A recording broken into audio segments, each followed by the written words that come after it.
नमस्कार दोस्तों, स्वागत है आपका इस वीडियो में जिसमें हम लोग घातांक के सवालों को हल करेंगे। वैसे भी अभी छुट्टी लग गई है तो हमें गणित पढ़ना छोड़ना नहीं है, क्योंकि जब हम गणित पढ़ना छोड़ देते हैं तो हम भूलने लग जाते हैं। तो आज की इस वीडियो में हम प्रैक्टिस करेंगे घातांक के सवालों की। ठीक है, जितने भी प्रश्न हैं सभी की सभी घातांक के नियमों पे आधारित है, जिन्हें अगर आप पढ़ेंगे तो आपको सारे नियम भी याद रहेंगे और आपकी प्रैक्टिस भी अच्छी हो जाएगी। ठीक है, तो आपको 15 से 20 मिनट रोज पढ़ना है, जिससे कि आपकी गणित में अच्छे से पकड़ बन जाए। ठीक है, और आपका गणित में इंटरेस्ट भी बढ़ जाएगा।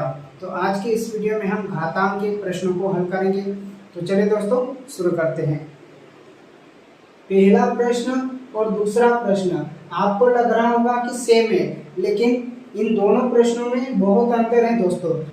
बहुत सारे बच्चे इन्हीं प्रश्नों में गलती कर देते हैं, तो आपको हर एक प्रश्न में कुछ न कुछ नई बात सीखने को मिलेगी, इसलिए आप इस वीडियो को पूरा अवश्य देखेगा। ठीक है, चलिए पहला प्रश्न है 2 की घात 3, फिर कोष्टक लगा है और उसकी घात 2 है। 2 की घात 3 कोष्टक उसकी पावर 2 है। तो सबसे पहले ऐसी स्थिति में क्या करते हैं, इस पावर का गुणा कर देते हैं। ठीक है, तो 2 की घात कितना हो जाएगा, 2 की घात 3 गुना 2, और 3 गुना 2 का मतलब 2 की घात 6। ठीक है, और 2 की घात 6 का मतलब होता है 64। ठीक है, घातांक की जब भी सवाल हो, ठीक है, तो उसमें आप 2 की घात 6 भी हमारा आंसर सही होगा और 64 भी हमारा आंसर सही होगा। अब 64 कैसे होगा ये भी आपको पता होना चाहिए। ठीक है, 2 की घात 6 का मतलब 2 को कितनी बार गुणा करना, 6 बार गुणा करना। कैसे गुणा करना, देखिए 2 की घात 6, तो 2 को 6 बार गुणा करेंगे। 2 गुना 2 गुना 2, इस तरह से 2 को कितनी बार लिखना है, 6 बार। 1 2 3 4 5 6, इन सब का गुणा करेंगे। 2 दूनी 4, 4 दूनी 8, 8 दूनी 16, 16 दूनी 32, 32 दूनी कितना हो गया, 64। इसलिए आंसर दोनों ही सही है। 2 की घात 6 भी लिख सकते हैं या फिर 64 भी हमारा आंसर सही है। ठीक है, अब इस प्रश्न और इस प्रश्न में क्या अंतर है, यहाँ पर ब्रैकेट लगा है और यहाँ पर ब्रैकेट नहीं लगा है। ठीक है, पावर के ऊपर पावर लगी है। तो कैसे हल करेंगे, जब भी पावर के ऊपर पावर हो तो सबसे पहले पावर को हल कर लेंगे। 3 की घात 2 का मतलब 3 को 2 बार गुणा करना। ठीक है, 3 की घात 2 का मतलब 3 को 2 बार गुणा करेंगे। 3 3 का कितना हो जाता है, 9 हो जाता है। तो यहाँ पर हो जाएगा 2 की घात 9 का मतलब 2 की घात 3 उसकी घात 2, उसका अर्थ हुआ 2 की घात 9। ठीक है, आंसर ये भी ठीक है, या फिर 2 की घात 9 का मतलब होता है 512। अब 512 कैसे आएगा ये भी आपको पता होना चाहिए। 2 की घात 9 का मतलब होता है 2 को 9 बार गुणा करना। इस तरह से 2 गुना 2 गुना 2 गुना,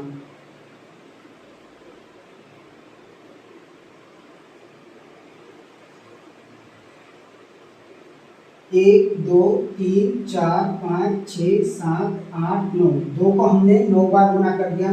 2 दूनी 4, 4 दूनी 8, 8 दूनी 16, 16 दूनी 32, 32 दूनी 64। ठीक है, हमें यहाँ तक तो पता है ना 64। 2 को 6 बार गुणा करेंगे तो कितना होगा, 64 होगा। अगर इससे आगे नहीं आएगा तो क्या करना है, ये 3 बच गया, इनका गुणा कर लो, इनका गुणा कर लो। 2 दूनी 4, 4 दूनी 8, इनका गुणा कर देंगे। फिर 8 चौकी 32, 32 की 2 हासिल के 3, 8 6 48 और 3 51। 2 को 9 बार गुणा करेंगे तो कितना आएगा, 512 आएगा। तो मैंने आपको गुणा करने का तरीका भी बता दिया कि किस तरह से हम गुणा कर सकते हैं। तो आपको समझ में आ गया होगा कि 2 को 9 बार गुणा करेंगे तो कितना आएगा, 512 आएगा। तो आंसर 2 की घात 9 भी सही है, 512 भी सही है। दोनों में से कोई भी लिख सकते हैं। अगला सवाल समझिए, यहाँ पर ध्यान से। 3 की घात 8 गुणा 3 की घात 12। ठीक है, जब भी आधार सेम हो तो गुणा में पावर जुड़ जाती है। ठीक है, यहाँ पर आधार सेम है तो पावर जुड़ जाएगी। 3 की घात 8 प्लस कितना हो जाएगा 12, और 3 की घात 8 प्लस 12 का मतलब हुआ 3 की घात 20। यही हमारा आंसर हो जाएगा। ठीक है, ठीक है, ये समझ में आ गया होगा। एक और इसका एग्जांपल समझिए, जैसे कि 2 की घात यहाँ पर 6 है गुणा 2 की घात 3 है। आधार से हमें यहाँ पर भी 2, यहाँ पर भी 2 और गुणा में है तो पावर घात जुड़ जाएगी। 2 की घात 6 प्लस 3 कितना हो जाएगा 2 की घात 9 हो जाएगा। ठीक है, तो कहने का मतलब जब भी आधार सेम हो और गुणा में हो तो पावर जुड़ जाती है, घातें जुड़ जाती है, बस बात खत्म। ठीक है, चलिए अब हम अगला सवाल समझेंगे जिससे कि आपको आसानी से समझ में आता जाएगा। और मैं इनको मिटाते जाता हूँ, आप नोटबुक में लिखते जाना जिससे कि आपको सारे नियम पता हो। ठीक है, चौथा जो प्रश्न है 8 की घात 5 माइनस 5, 8 की पावर 5 माइनस 5 है तो पावर को घटा देंगे, 5 में से 5 जाएगा तो क्या बचेगा 0 बचेगा। कहने का मतलब 8 की घात कितना हुआ 0 हुआ। जब भी किसी भी संख्या की घात अगर 0 हो तो उसका मान हमेशा 1 होता है। तो 8 की घात 0 का मतलब कितना हो गया 1 हो गया। ठीक है, कोई भी संख्या हो उसकी पावर अगर 0 हो तो उसका मान हमेशा 1 होगा। जैसा कि यहाँ पर 35 की घात अगर 0 है तो इसका मान भी 1 होगा। कितनी भी बड़ी संख्या लिख दो अपने मन से इस तरह से। ठीक है, और इसकी पावर अगर 0 हो तो उसका मान हमेशा कितना होगा 1 होगा। ठीक है, तो ये भी समझ में आ गया आपको चौथा प्रश्न। ये जो जितने भी प्रश्न हैं घातांक के नियम पर आधारित है, आपको अच्छे से समझ में आ जाएगा। ये जो सवाल दिख रहा होगा आपको देखने में बहुत कठिन लग रहा होगा, लेकिन इसमें भी कुछ दम नहीं है क्योंकि हमने नियम पढ़ लिया। 13 की घात 26 माइनस 26 है गुणा 25 की घात 15 माइनस 15। तो इसको हल करेंगे। 13 की घात 26 माइनस 26, 26 में से 26 जाएगा तो क्या बचेगा 13 की घात 0 बचेगा। ठीक है, और 13 की घात 0 का मतलब 1। ठीक, फिर गुणा है तो गुणा लगा देंगे। 25 की घात 15 माइनस 15, तो 15 में से 15 जाएगा तो क्या बचेगा 0 बचेगा। तो 25 की घात कितना हो जाएगा 0 हो जाएगा। ठीक है, और किसी भी संख्या की घात अगर 0 हो तो उसका मान कितना होता है 1 होता है, तो यहाँ पर भी 1 हो जाएगा। और 1 का 1 से गुणा करेंगे तो क्या होगा 1 होगा। तो आंसर कितना होगा 1 होगा। तो आपको सवाल कितना बड़ा दिख रहा था लेकिन आंसर कितना जल्दी आ गया, क्योंकि हमें पता है जब भी पावर 0 होती है तो उसका मान 1 होता है। ठीक है, बात खत्म। चलिए इसी प्रकार से हर एक सवाल में आपको कुछ न कुछ नया सीखने को मिल रहा होगा।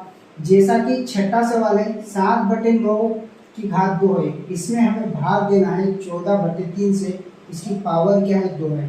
ये भी घातांक से संबंधित नियम है क्योंकि इसकी पावर क्या है सेम है, पावर क्या है सेम है। ठीक है, तो इसको कैसे हल करेंगे 7/9 वैसा की वैसा लिखा, पावर कितनी है 2 वैसा की वैसा लिख देंगे। इस भाग को गुणा में बदलेंगे, ये जो भाग है ना इसको गुणा में बदलेंगे। इसका मतलब क्या है, इसका मतलब यही है दोस्तों कि 7/9 की पावर 2 बटे है, ये जो भाग का मतलब बटे है 14/3। इस तरह से ये सवाल है। 7/9 की घात 2 में भाग देना है 14/3 की घात 2 से। ठीक है, इसका मतलब ये हुआ। तो इस प्रकार के जब प्रश्न होगा तब हम कैसे हल करेंगे, इस भाग को गुणा में बदलेंगे। चलिए हमने गुणा में बदल दिया तो पीछे की जो भिन्न होती है वो पलट जाती है, पीछे की भिन्न क्या हो जाती है पलट जाती है। 3 ऊपर चले जाएगा और 14 नीचे आ जाएगा इस तरह से, और पावर 2 वैसा की वैसा। ठीक है, इसके आगे इसको हम हल कर लेंगे। पावर 2 का मतलब इनको 2 बार लिखना, 7/9 गुणा 7/9, क्योंकि पावर 2 है ना इसलिए इसको 2 बार लिखेंगे। 3/14 गुणा 3/14। ठीक है, अब जो संख्याएं कटती है उसको काट लेते हैं। ठीक है, 7 एकम 7, 7 दूनी 14, 7 एकम 7, 7 दूनी 14, 3 एकम 3, 3 त्रिका 9, और ये 3 से ये 3 कट जाएगा। ऊपर क्या बचा आप ध्यान से देखिएगा, ऊपर कुछ भी नहीं बचा, कुछ भी नहीं बचा, इसका मतलब 1 बचा है। ठीक है, नीचे क्या बच गया, 3 तो कट गया, यहाँ पर 9 बचा है, 2 बचा है, 2 बचा है। 9 दूनी 18, 18 दूनी 36, तो आंसर कितना आ गया 1/36। ठीक है, तो मैं यहाँ पर ये समझाना चाहता था आपको, जब भी इस तरह की भिन्न हो, ठीक है, और उसमें और भाग देना है इस तरह की भिन्न से, और बीच में भाग हो तो भाग को गुणा में बदलते हैं, तो पीछे का जो संख्याएं होती है वो पलट जाती हैं। जब भी भाग को गुणा में बदलेंगे तो पीछे की संख्याएं पलट जाती हैं। ठीक है, इतनी सी बात है। चलिए अगला सवाल समझिए। अगला जो सवाल है 20/8 की घात 20 माइनस 20, इस पूरे में भाग देना है हमें 18/8 से, क्योंकि ये जो बड़ा सा डंडा है इसका मतलब होता है भाग देना। बहुत सारे बच्चे इसी को नहीं समझ पाते हैं, ये जो बड़ा सा डंडा होता है इसका मतलब क्या होता है, भाग देना होता है। ठीक है, किसमें भाग देना, 20/8 की घात 20 माइनस 20 में से भाग देना है हमें 18/8 से। ठीक है, तो पहले तो इसको हल कर लेंगे हम। 20/8 इस पावर को हटाएंगे तो 20/8 की घात कितना हो जाएगा, 0 हो जाएगा। भाग देना है कितने से, 18/8 से। ठीक है, तो 20/8 की पावर 0 है, 0 है, इसका मतलब इसका मान कितना है, 1 है ना। अभी तो हमने पढ़ चुके थे, अभी तो हमने आगे पढ़ा था, किसी भी संख्या की पावर अगर 0 हो तो उसका मान हमेशा 1 होता है। तो इतनी जगहों पे आंसर क्या आ जाएगा, 1 आ जाएगा। और बटे किससे भाग देना है, 18/8 से। ठीक है, यहाँ पर एक चीज और समझना है आपको, जब भी आपको भिन्न वाली संख्या में भाग देना है भिन्न वाली संख्या से, तो कैसे आपको हल करना है, यहाँ पर ध्यान से समझिए। जैसे 2/3 है, इसमें भाग देना है 4/5 से। ठीक है, भिन्न में भिन्न से भाग देना है, तो इसको किस तरह से हल करते हैं ये आपको समझना है। ठीक है, जो ऊपर वाली भिन्न होती है उसको वैसे की वैसे लिख देते हैं 2/3, और नीचे की भिन्न को पलट देते हैं, गुणा में इस तरह से पलट देते हैं, 5 ऊपर कर देंगे और 4 नीचे। कहने का मतलब इस 3 का इस 4 से गुणा होगा और इस 2 का 5 से गुणा होगा, इस तरह से। ठीक है, अंदर का अंदर और बाहर का बाहर गुणा कर देंगे। ठीक है, तो बाहर का बाहर गुणा किया तो लिखा कहाँ पर, 2 × 5 ऊपर लिखा, 3 × 4 नीचे लिखा। ठीक है, इसी तरह से यहाँ पर भी है, 1 बटे में कुछ नहीं, 1 के बटे में कुछ नहीं, तो हम मन से लिख सकते हैं ना, यहाँ पर 1/1 लिख सकते हैं। फिर क्या कर सकते हैं, अंदर का अंदर गुणा कर देंगे, तो यहाँ पर क्या हो जाएगा, 1 × 18, 18 एकम 18। ठीक है, और 1 का 8 से गुणा करेंगे, बाहर का बाहर, 8 एकम 8, तो 8/18 हमारा आंसर आ जाएगा।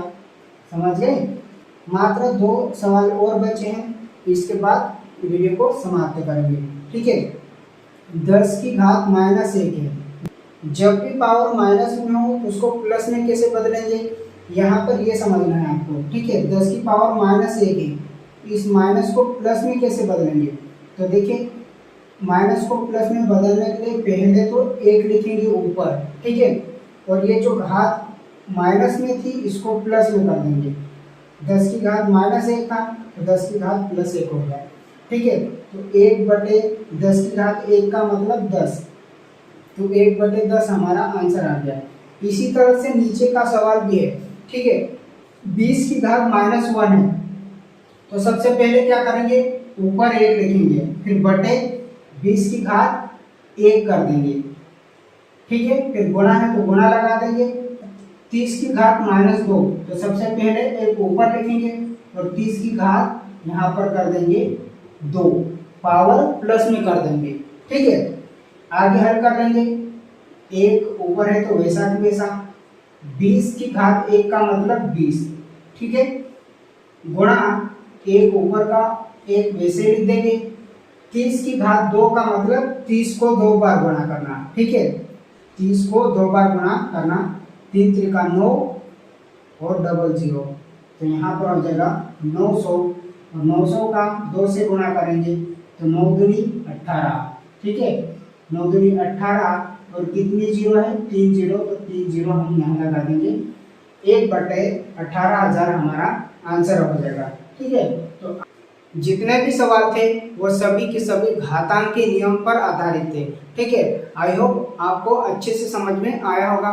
तो मिलते हैं अगली वीडियो में, तब तक के लिए जय हिंद, वंदे मातरम।